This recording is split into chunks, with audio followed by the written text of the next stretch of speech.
This is the Best or Worst podcast. And now, here are your hosts, Koji Stephen Sakai and M. Martin Mapoma. All righty, welcome. This is Koji, and unfortunately, Martin has a family emergency that he has to go to, so he was not able to make the second episode. So it's just going to be me on solo duty, and I'm ready for this. And actually, I'm not ready because I don't have the description of the show. But basically, we asked people about the best or worst. You guys have heard it. You just heard it on Tuesday. So now on Thursday, we're going to be asking the best or worst moment. So since it's only me, and I get to choose, I feel so much power here. I have so much power to choose. I want to hear your worst moment. And when I say worst, or best and worst, let me just make a quick statement. We're not looking for, your like a cliche, like when your parents passed away or when, when you met your wife or your kids were being born. Those are like easy, unless there's something crazy about those moments. Yeah. Looking for something a little bit different. So with that being said, tell me your worst moment. Man. There's so many. No, but literally like this sort of life trajectory, it kind of was a best and worst in the same moment. And it is actually about my mom. Okay. So my mom and I were really, really close, and she developed Alzheimer's and dementia. Right. So we went through a 2-year period where she literally was not talking to me. I was the worst guy in the world. And then out of nowhere, one day I get a phone call from a woman who's like, I'm actually your mom's nurse. And I'm like, yeah. 44 hours earlier, her cousin called me to find her. And I said, dude, I'm never going to talk to her again. Yeah. Stop asking me. I was literally like, leave me alone. Yeah. 4 hours later, this woman calls and she's like, your mom's been asking for you all day. Right. So we have this incredible conversation and I'm like, this is really weird. Like it's a normal conversation. Hang up. I'm telling everybody, I'm like, this is really wild. Fast forward a month, almost to the day. And I'm sitting around like, I wonder if that was real, because I hadn't spoken. I was like, it was so bizarre. I was kind of just like, leave it alone. Yeah. And I literally was sitting there. It was in California. I was actually in Oakland. And I was like, I'm going to go. I was like, something about the day I went to like the dispensary and was sitting there smoking. And I was like, I wonder if I call her. I'm wondering if she'll talk to me. Right. And it's like, you kind of get that heady high courage. And you're like, what have I got to lose? And I call, and this woman picks up, and she's like, hello? And I'm like, yeah. I'm like, who's this? I'm looking for Una James. And she's like, who's this? And I was like, this is her son. And she goes, oh, your mom passed away 45 minutes ago. Oh, no. Right? Yeah. And I was like, man, I sat around contemplating for about 2 hours. Should I call? Should I not call? And, doing all this sort of gymnastics about it. Well, what if I call and she calls the cops or like it upsets her? Yeah. And then only to call, and they literally were like, she finished eating her lunch, put her head down, and that was that. Wow. And when was this? This was July 18th of 17. Okay, so not that long ago. Okay. No. And it was weird. It was a worse moment in the moment, right? And it was like, oh my God, my mom died. And I was stuck because I was like, first of all, did I call 45 minutes? My family has a thing about time, right? For whatever reason, my dad died at 8:00 on the dot. My daughter was born at 3:03 on March 3rd of 99. Wow. So we have this weird thing about numbers and time, right? So I'm sitting there like, man, 45 minutes ago, there was probably something that buzzed or, like one of those like God makes the light flicker things. Yeah. And you're like, maybe I should call now, right? And I missed it. And it was a really heavy moment for me. And then I realized that it wasn't even supposed to happen. What do you mean by that? Right? Like like a month earlier, for whatever reason, my mother decides out of this dementia, Alzheimer's haze to find me. Oh, okay. Got it. I had no idea where she was at this point. Like she had gotten new power of attorney, like people I didn't even know. So I was like, I have no idea where she is. I was like, I'm never going to speak to her again. Yeah. And I had that one last phone call, which is the only way that I even had her number to call her. So in the haze of all this, like, woe is me, all this kind of woe is me shit, Yeah. it occurred to me, it was like, wait a minute. That moment wasn't even really supposed to happen. So it was one of those things that actually gave me relief. In what way? In a weird way. In what Well, way? in the way that I had the conversation. Uh-huh. Like the last conversation we had was super lucid. It was like we had just talked the day before. And I was like, that to me, that could only have been some divine, like, moment of clarity. Let me call my kid. She didn't call my sister. You know what I mean? Like she called me. I'm the firstborn. And we had this 45-minute conversation. So when I'm sitting there contemplating that she just died 45 minutes ago, I didn't know whether I should fly to fly. Like I was going through all that stuff. Yeah. And then it was like, man, and in that moment, people are like, oh my God, I'm so sorry. What can I do for you? And you're like, I don't even know. Like I'm actually kind of complete about it. Sure. You know what I mean? So it took like a really shitty moment, but it gave me this thing of like, I didn't have to feel weighed down by it. Yeah. Like I didn't feel like I missed something or I made a mistake or I should have done something else other than what I did. Yeah. You know what I mean? So that was like that was one of those days where like I got to sit and actually be present with the universe in a way that I had never done before. Wow. Right? Because I was about to go down this whole rabbit hole of like, oh my God, I can't believe this happened. And I was like, no, actually it's kind of divine order the way that it happened. You know what I mean? Like, so yeah, that would have to be it right there. Well, before I ask you some questions, I do want to say that, talking about dementia and Alzheimer's, as you know, my mom went through it. Yeah. And what's interesting is when you're talking, me and my mom, we didn't have a terrible relationship, but we didn't have the best of relationships. I was much closer to my father. And one of the interesting things was that when she was really sick, the only person she talked about was me. And my mom's friends would say that it's because she never treated me well as other it's people. real. And there's something there that maybe has something to do with like when you're in that place and you think about you're going through your life and you're thinking about like, how you treated people. And it's not that she never treated me poorly, but I was definitely not her favorite son of two sons, So, but it's like, it's like a blanket that covers their personality. Yeah. You know what I mean? And there are things that peek out. Yeah. So like my mother loved orchids. Whenever she would get into these sort of rages, they would just take her outside to an orchid garden and she'd completely chill out. Yeah. Right? What's his name? The guitar player, Hank, who's got this amazing documentary on Netflix, right? He couldn't tell you what city he was the day before, but he could play any country song. Yeah. Right. And know it backwards and forwards. So everyone has this little piece of themselves that they hold on to. Yeah. That's actually kind of like their core driver. Yeah.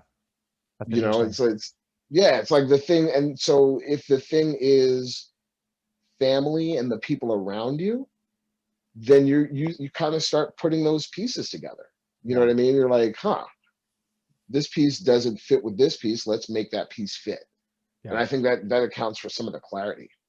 Interesting. Well, how did this moment change your life? How did it affect you? Man, so for me, like my dad had already passed away, it gave me a real sense of owning their conversations, right? Like you start to really think about as you move through life, they're the first people who give you your guardrails, right? They're the first people who are like, okay, when you do this, do it like this. When you do this, do it like that. I got really present to some of her conversation about how to move in the world. right? Like my mom grew up in Brooklyn in the 40s.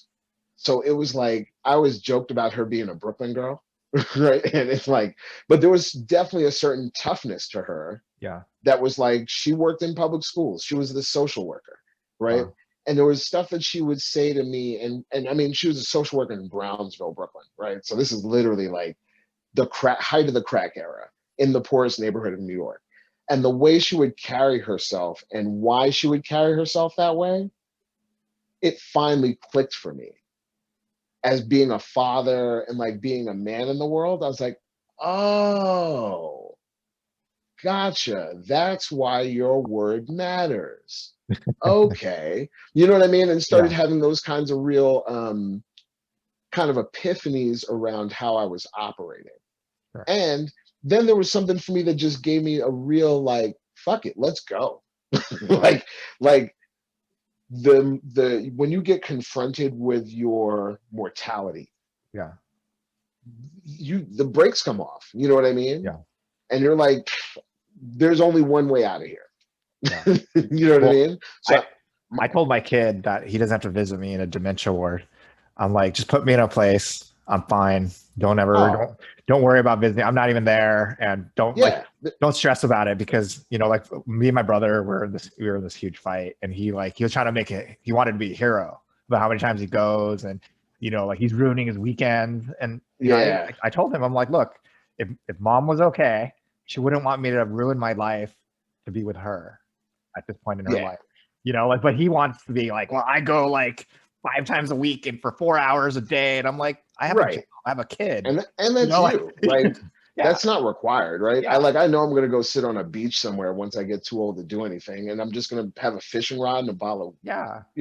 pound And of weed and a and bottle of whiskey, and I wouldn't want to stop my I'm all son's right with life, that. right? I don't want to stop my son's life from going forward. Like he needs to Well, he has to live his life, and I'm gonna end my life anyway, right? Like it's about to and end. So we're this weird sandwich generation, right? We're like the first generation that's actively taking care of a generation ahead of us and a generation below us. yeah. So we have the whole new experience of like being parents and non-parents, but custodial. Yeah. And for our parents, I mean, like these are folks who grew up in the Depression era. They don't want us taking care of them. They're like, I bought bread once a week when it was available. Like, I don't need you to wipe my nose. Like, you know what I mean? Like, and I get that. Like, I had a real conversation with my aunt. I have an aunt who's like stage 3 cancer. She's been fighting it for 20 years. And she was like, I have no desire. She's like, I did what I'm going to do. You know what I mean? She's like, I partied. I did all that shit. The last thing you all need to do is to be taking care of me. Yeah. Right. And I'm like, what? I didn't. She's like, yeah, I don't want. She was like, leave me alone. Yeah. I was like, oh, okay. I never thought about it like that. Well, because Right. But we are really in this weird quasi parental space on both yeah. sides. Yeah. Because I mean, I remember it was like a choice of like go to the dementia ward or go coach my son's baseball team, and it's Bro, like there's nothing you're going to do in yeah. the dementia ward. That's what I mean. I'm just gonna sit there and be like really sad because there's all these people that look like zombies walking around, right? You're And I'm not a just like, doctor. yeah, and Like, she's not there. Like whatever I loved of her is no longer there anyway. And yeah. so like, And you're going to stop creating a future with your son. That makes no sense. yeah, and not be there for these moments. But Yeah. it was really interesting. I think I did learn that similar lesson. I mean, that's why one of the first things I always tell them, don't worry about me. Like put me Yeah. somewhere. And you can visit me whenever you have time, but if you don't have time, it's not a stress. I'm not going to stress about it. 100%. I'm far away. Yeah. But it did teach me I don't want to die like that, though. That's one thing for sure. I don't want. Well, I'd rather. You know what really got me present to it, and actually it's like become part of my life mission. So I'm going to create this place called the Taste of Eden, right? I worked in a nursing home for 6 months in Kansas City. It is the shittiest experience you could possibly imagine, right? Like those people who work there don't want to be there, right? Yeah. And I would say every morning I'd be like, for the love of God, that dude is 94 years old. If he's a pain in the ass, he spent 94 years earning that shit. I promise you. You know what I mean? I know that I'm going to be a problem. Yeah. If you don't serve my dinner on time, if that joint isn't rolled properly, you're going to hear about it, right? Yeah. But but we've created a system that just doesn't work, right? So I want to create the Disneyland of senior citizen centers, of like assisted living, Okay. right? And just 50 acres, acres of like tulips and flower, like things for people to actually be in an experience with, rather than being wheeled out of their room in front of a TV to watch like Drew Carey on Price is Right. Like, Sure. I wonder if that could be we're this, VR now. Because it could yeah, be it could be, VR. You could just be like, yeah, you don't have to leave it and go anywhere. for But sure. No, for even sure. But I mean, we have to start thinking like that, because yeah, we literally are in a place where we're not equipped no, for sure. for to handle the elderly, right? Well, And we talk about all this other shit, yeah. but we're not ready. But we even take care of. I mean, like the moment my dog is too sick to live a good life, I put Yeah. him down, because that's the. I mean, even though it's incredibly difficult, I know it's just a dog, but it's still incredibly difficult. I do the thing that's I have to do because it's the right thing to do, and for some reason we force these people to live forever, or to keep living even when their quality But of we're life not going is to take terrible. care of them. Yeah, Yeah, like right. It's like your quality of life sucks, but we're well, just going to live to 100. yeah, it's like pro-life people. Why? It's like pro-life. Okay, so you want them to have a baby, but then fuck them. What's Yeah, up? like, yeah, but we don't want them to be educated or Yeah, fed. yeah, we don't want to give We them just want them to food. be here. Yeah, exactly. We don't want to give them like early childhood education stuff. We don't want to give them No, but school. they We don't got to want, be here, yeah, right? they have to be born for sure. No, but there's a lot of that, man. We really got to rethink. So, like, for me, a taste of Eden is just I like, love that idea, by the way. uh, listen, you got to have like Nerf golf courses, right? Where no one gets hurt and you can just go out and play. And you put big sculptures sticking out of the ground. I mean, people are living longer, so give them.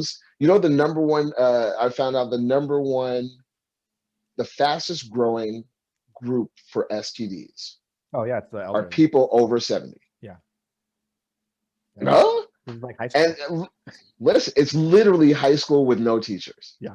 Like, I'm watching these people go into rooms, doors closing. Where are they going? Oh, they're going to. Oh, okay. There's no like pretense. It's literally at lunch, at dinner. Like, what are you doing later? You. Okay, right. But people are like, I'm 80 years old. I've earned this shit. Dude, when I was my aunt's caretaker. I go to clear out her room. I go into the sink. There's a case of Coke. There's a handle bottle of E&J, and there's a handle bottle of Absolute. This woman is 84 years old, right? Well, when you say when you say Coke, the drink Coke. The drink. Yeah, Okay. no. If it was that Coke, it would have been that would have started the story. Yeah, I was gonna say. But it was literally like, this woman walks by with a walker and she's like, "Where's Miss Gwen?" And I'm like, "Oh, well, unfortunately she has to move upstairs to skilled care." And she's like, "Oh, she threw the best parties." And I'm like, "What? They're throwing parties?" She's like, "Yes, every evening we come over for cocktails." And I'm like, "Okay, got it." Although, My, so your Eden idea. Have you ever heard of the rat park experiment? no. Okay, so and it's relevant, trust me. So there's this scientist, and he basically he tested these rats, and he put them in cages, and the rats were in cages, and he gave them two choices of water. One was sweet water, which had heroin, and one that had regular water. And they found that almost all the rats in the cage took heroin because like they're in cages, right? Yeah. Everyone said, yeah. So like, given the choice, they all chose they'd rather die with heroin. And so then everyone's like, of course, they live in a fucking cage. So then what he did was he took those rats and created this rat park, which is like this ideal place for rats, a place to have sex, a place to die, a place to have fun, enough food. And so then he put them out there. He put the sweet water, the heroin water, and the regular water. And only 3% of people, 3% of the rats chose the heroin water, because now all their needs were being taken care of. And so then people say, well, it's only because they have they were chosen. What if they were addicted before? And so he got them addicted inside the cages, moved them into the rat park, and still only 3% of the rats decided to the sweet water over the regular water because they had everything they wanted. And so a lot of this experiment was about how addiction. I mean, we know people who have kicked it in 1 second. They're like, fuck, I'm not going to do that anymore. And we also know people that couldn't get off of it and they had to be locked in a occupational room. crack users. Yeah. Yeah. But what this shows is that it's not always about it's not about like the physiological, it's psychological. It's what you like, Yeah. it's like the thing, right, that you It's have. your environment. Yeah. So like what I love about your Eden is that it's that same idea of like when you provide everything for like this perfect environment where they're stimulated, they're having fun, Yeah. they're able to do things, they're like their quality of life is better, and they're probably going to be Yeah. healthier at the end of the day too, because psychologically they're going to be just happier, instead of Yeah. just like when I went to Aging on your body is actually more about not using it than it is about it breaking down. Yeah. Right. So it's like if you work out every day, that's why you have 80-year-olds running marathons. It's just that they're using it. But nursing homes are not designed for that at all. They're designed for you to use it when you break it. Yeah. Although my body is breaking down right now, so we gotta get you on the track, bro. We gotta get you on the track. That's all. I run a lot. I do a ton of stuff. My body's getting old. I lost like 25 pounds since COVID started. I'm like, it's the perfect time to start doing that. No, me too. I actually lost like about 30 pounds in this time. I'm trying to get my son and I are trying to do I'm trying to get him to do like these 5Ks in certain time limits. So nice. But I hurt my foot, so I can't do it right now. But thank you so much. It's really great to talk to. How can people follow you or find out what you're working on? Yeah, so the company is Bullish Recordings. So it's at Bullish Recordings on Instagram. I am biz, B-I-Z _dev, D-E-V _1972. So if you look up Bullish Recordings or you look up biz dev, you'll find me and see some of the work we're doing. Awesome. Well, thank you so much for coming on. We really appreciate it. Yeah, thanks for having me, man. I appreciate it. This was fun. And for everybody listening, please rate, review, and subscribe to this podcast. That's how Martin and I continue to do this, and we'd love to have more listeners always, as you can tell, and it's always good to have people listening to this episode. And if you want to hit us up, please go to our socials at bestorworstpod.com. I had a senior moment there. All right, thank you guys. Thank you. Bye. Right on, man. Be good.